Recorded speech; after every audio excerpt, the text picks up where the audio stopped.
Bon, alors Solexine est une association née à la suite d'un travail de plusieurs associations d'éducation populaire ou en charge de l'insertion en 96 et qui avait comme objet de dire une des voies de l'insertion ou du sortir de l'isolement ou d'avoir des meilleures connaissances de soi-même, c'était de réaliser des ateliers de pratique artistique. C'est donc ce qui se passe à Solexine depuis cette époque-là.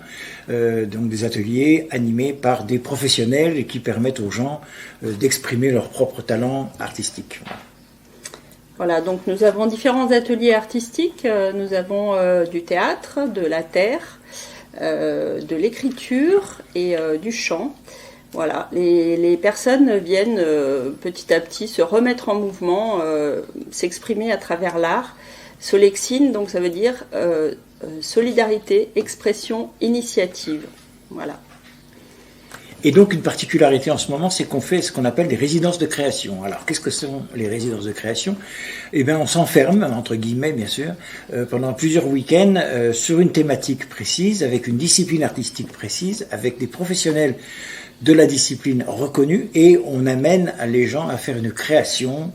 Par exemple, il y a eu un atelier, une résidence artistique en terre où les gens ont fait 7 sculptures magistrales d'1,20 m chacune et qui sont exposées et qui tournent dans la ville de Grenoble. Alors, il est évident que ces résidences de création n'ont pas comme objet de faire de l'insertion professionnelle. Par contre, ça a comme objet de faire en sorte que les gens sortent de l'isolement, aient une meilleure connaissance d'eux-mêmes, une meilleure estime d'eux-mêmes, et par là, sans doute, retrouver un petit peu de convivialité et de plaisir de vivre.